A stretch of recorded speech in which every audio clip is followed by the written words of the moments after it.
आज सभी कांग्रेस जनों को श्रीमती सोनिया गांधी जी, हमारी राष्ट्रीय अध्यक्ष एवं राहुल गांधी जी के निर्देश अनुसार हिंदुस्तान की जनता और प्रदेश की जनता को जागरूक करना है कि इस कोरोना की महामारी की वजह से इस देश और प्रदेश पे क्या प्रभाव पड़े हैं। इसलिए मैं आज आपके समक्ष आया हूँ। पिछले 2 महीनों से हमारा जो देश है वो लॉकडाउन की स्थिति से गुजर रहा है। आपको याद होगा कि 24 मार्च की शाम 8 बजे हमारे आदरणीय प्रधानमंत्री श्री नरेंद्र मोदी जी टेलीविज़न पर आए और उन्होंने 21 दिन का समय लोगों से मांगा और कहा कि 21 दिन तक देश को लॉकडाउन करना है। रेल व्यवस्था, जहाज़, ट्रांसपोर्ट, दुकानें, कारोबार सारा बंद कर दिया। और अगर हम पीछे मुड़ के देखते हैं तो जिस वक्त लॉकडाउन हुआ था उस वक्त देश में केवल 400 लोग इन्फेक्टेड थे। हो सकता है 100-200 और इन्फेक्टेड हो जिनका पता नहीं हो, मगर उस वक्त की स्थिति और आज की स्थिति में बहुत अंतर है। कहते हैं कि जो बगैर सोचे समझे और जल्दबाजी में उठाया हुआ कदम होता है वो अक्सर गलत होता है। और आज प्रधानमंत्री जी का लॉकडाउन करने का जो निर्णय है, अचानक निर्णय करने का है, वो आज हमको ऐसा लगता है और इस देश को लगता है कि वो गलत और जल्दबाजी में उठाया हुआ कदम था।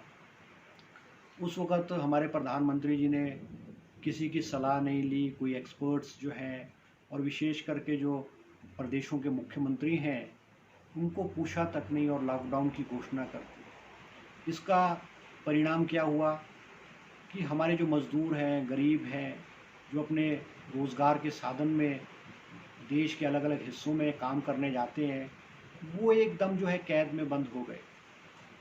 हिंदुस्तान का जो 2011 का सेंसस है उसमें लगभग 40 करोड़ लोग इस देश के अपने घरों से बाहर काम करने जाते हैं और आज 10 साल बाद मुझे ऐसा लगता है कि लगभग 50 करोड़ के करीब लोग जो हैं वो घरों से बाहर अपना रोजी रोटी कमाने जाते हैं। 50 करोड़ लोगों को आप अचानक बंद कर देते हो, जिनके पास राशन नहीं है, पानी नहीं है और सुविधाएं नहीं है, और 2 महीने तक वो कैद रहते हैं। और जब प्रदेश की सरकार और देश की सरकार उनको राशन, पानी और बुनियादी सुविधाएं प्रदान करने में भी असफल होती हैं, तो वो लॉकडाउन को तोड़ करके सड़कों पे अपनी जान की ना परवाह करते हुए हज़ारों किलोमीटर जो है अपने छोटे छोटे बच्चों के साथ जो है वो अपने घरों को निकल जाते हैं। तो ये बड़ा चिंता का विषय और बड़ा दुखद विषय है, जिसको कि हमने पिछले 15 दिनों पे नेशनल टेलीविज़न्स, सोशल मीडिया पे हमने देखा है और इस प्रकार की तस्वीरें जिससे हमारा दिल दहल जाता है वो हम सबको देखने को मिला है। आज कारोबार बंद है। आज जब इस देश में कोरोना की संख्या जो है 1.5 लाख से ऊपर जा चुकी है और उस वक़्त जो लॉकडाउन 4 में जो है इसको ईज़ आउट करने की कोशिश की जा रही है। बहुत सारे एक्सपर्ट्स का कहना है कि जो स्थिति हिंदुस्तान में पहले फेज़ के लॉकडाउन में करनी चाहिए थी वो चौथे फेज़ में होनी चाहिए थी, और चौथे फेज़ के लॉकडाउन में जो करना चाहिए था वो देश को पहले फेज़ के लॉकडाउन में करना चाहिए था। मगर आज स्थिति जो है वो कंट्रोल से बाहर जा रही है और केसेस जो हैं वो बढ़ते जा रहे हैं। आज इन्फेक्टेड लोग अपने अपने प्रदेश में अपने घरों को वापस आ रहे हैं और इन्फेक्शन फैला जा रहा है। अच्छा होता अगर प्रधानमंत्री नरेंद्र मोदी जी ने लोगों को कम से कम 4 दिन 6 दिन का समय दिया होता और कहते कि भाई लॉकडाउन लगाया जा रहा है और ये लॉकडाउन बढ़ भी सकता है, तो अगर कोई भी व्यक्ति अपने घरों को जाना चाहता है वो जा सकता है, और लोगों को ट्रेन है, बसेज है, सुविधाएं प्रदान करनी चाहिए थी। मगर ऐसा नहीं हुआ और लोग अपने भुखमरी के जहाँ पे थे वहीं पर फंस करके रह गए हैं। आज लोग घरों को वापस आ रहे हैं। आज प्रदेश सरकार विफल है। आज हमारे प्रदेश में भी लगभग कोई 250 के करीब लोग इन्फेक्टेड हो गए हैं। और सबसे बड़ी बात है कि मजदूर तबका जो है वो जहाँ भी काम करने जाता है वो मिल करके 8 लोग 10 लोग कमरा लेते हैं, कमरे में रहते हैं, दिन में काम में निकलते हैं, रात को वापस आते हैं, और अगर एक आदमी इन्फेक्टेड होगा तो बाकी भी इन्फेक्टेड होने हैं। आज हमारे प्रदेश में लोगों को वापस लाया गया है। क्वारंटाइन सेंटर्स की हालत बहुत ख़राब है। एक कमरे में 8-8, 10-10 लोगों को रखा जा रहा है। एक व्यक्ति इन्फेक्टेड है तो बाकियों को भी इन्फेक्टेड करेगा। आज रेल पे राजनीति हो रही है। आज तो कुछ बहुत सारे जो गैर भाजपा सरकार के प्रदेश सरकारें हैं वो रेल की मांग करती हैं, तो रेल विभाग जो है उस पर राजनीति करता है। बड़ा दुख का विषय है कि इस संकट के समय में भी जो है सत्ताधारी लोग जो है वो राजनीति कर रहे हैं। आज हमारे हिमाचल प्रदेश में पिछले 15 दिन में आप देखें सेक्रेटेरिएट में सैनिटाइज घोटाला किया गया, उसकी विजिलेंस इंक्वायरी की गई। अभी कुछ दिन पहले डायरेक्टर हेल्थ सर्विसेज को विजिलेंस ने पकड़ा और उसमें भारतीय जनता पार्टी के बहुत सारे लोगों का नाम भी आया है।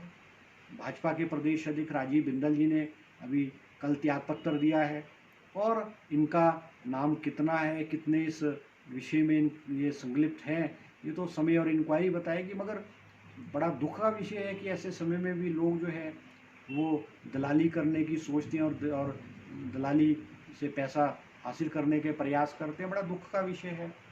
मैं कह सकता हूँ कि मैंने अपने चुनाव क्षेत्र में और बहुत सारी जगहों पे हम संपर्क में हैं कि इस प्रदेश सरकार जो बुनियादी सुविधाएं हैं, पीपी किट्स है, थर्मल स्कैनर्स है, मास्क है, सैनिटाइज़र्स है, वो भी उपलब्ध कराने में विफल रही है और इनको उपलब्धता, इनकी खरीद में भी जो है घोटाले सामने आ रहे हैं। बड़ा दुख का विषय है। मैंने अपने शिलाई चुनाव क्षेत्र में जो मैंने डॉक्टरों से बात की, जो हमारे कोरोना वॉरियर्स हैं, डॉक्टर्स हैं, पुलिस के लोग हैं, पैरामेडिकल स्टाफ है, जो दिन रात फील्ड में खड़े होकर के जो लड़ रहा है, उनके पास बुनियादी सुविधाएं नहीं है और वो बहुत सारे लोग इन्फेक्टेड भी हो रहे हैं। मुझे जब उन्होंने बताया कि हमारे पास कुछ भी नहीं है, मैंने विधायक निधि से 5 लाख रुपए दिए। उन्होंने thermal scanner, PP kits, mask और बुनियादी सुविधाएं ली और मैंने उनको कहा कि भी आप जो है आशा वर्कर के माध्यम से जो मास्क है उनको बांटा जाए। तो हम प्रदेश सरकार से भी मांग करेंगे कि भी जो प्रदेश सरकार बहुत लंबे अरसे से कुंभकर्ण की नींद सोई हुई है, वो जागे, हरकत में आए और लोगों को जो भी सुविधाएं प्रदान की जा सकती हैं उसको प्रदान किया जाना चाहिए। लोगों के रोज़गार जो है रोज़गार बंद हो चुके हैं। हिमाचल प्रदेश की जो होटल इंडस्ट्री है जिसमें कि लाखों लोग इन्वॉल्व हैं, चाहे टूरिस्ट गाइड्स हैं, चाहे टैक्सी के लोग हैं, चाहे होटल के मालिक हैं, चाहे वेटर्स हैं और लोग जो हैं वो भी आज बेरोज़गार हैं, उनके पास रोज़गार के साधन नहीं है। हम प्रदेश सरकार से मांग करते हैं कि इस कोरोना लॉकडाउन की वजह से जितने भी लोगों का रोज़गार गया है उनको आर्थिक रूप से सहायता प्रदान की जाए और हर व्यक्ति के खाते में जो है कम से कम जो है हर व्यक्ति के खाते में कम से कम 10,000 रुपये जो है वो प्रदेश सरकार द्वारा वो जमा करना चाहिए। और इस प्रदेश सरकार को जो हमारे उद्योगपति हैं उनको भी इनडायरेक्ट रूप में टैक्सेस के रूप में जो है सरकार को उनको छूट देनी चाहिए। और किसान जो है आज संकट की घड़ी में गुजर रहे हैं। आज लोग किसान वैसे तो बड़ी मुश्किल से अपना जो माल है उसको मंडियों तक पहुंचा रहे हैं और वो वहाँ भूस के भाव में चीज़ें बिक रही हैं। इससे किसान बहुत परेशान है। हमारे जो सेब का सीज़न अभी शुरू होगा, प्रदेश सरकार द्वारा कुछ भी व्यवस्था नहीं की गई है। कार्टन्स हैं, बॉक्सेस हैं, उसकी उपलब्धता भी जो है वो सरकार को गंभीरता से सोचनी चाहिए ताकि आने वाले समय में इसकी शॉर्टेज ना पड़े। मैं प्रदेश सरकार को चाहूँगा कि प्रदेश सरकार जो है जागे और काम करे और लोगों की सूध ले। और इस संकट की घड़ी में मैं विशेष करके युवा कांग्रेस के हमारे जो पदाधिकारी हैं, युवा कांग्रेस के प्रदेश अध्यक्ष हैं, उनका भी धन्यवाद करना चाहूँगा कि इन्होंने फील्ड में जा कर के लोगों को सैनिटाइज़र्स है, मास्क है और राशन जो है वो बांटा है। मुझे खुशी हुई कि प्रदेश कांग्रेस कमेटी के दफ्तर के आगे 22 तारीख को राजीव गांधी के जन्मदिन पे इन्होंने जो है लंगर लगाया है। हज़ारों की तादाद में युवा कांग्रेस के लोग जो है हर रोज़ जो है वो खाना गरीब लोगों को, ज़रूरतमंद लोगों को बांट रहे हैं। बहुत खुशी की बात है और मैं बधाई दूंगा। और मैं अपनी तरफ से भी और कांग्रेस के सभी लोगों की तरफ से भी हिमाचल की जनता को आश्वासन दूंगा, आह्वान करूंगा कि इस संकट की घड़ी में हम आपके साथ हैं।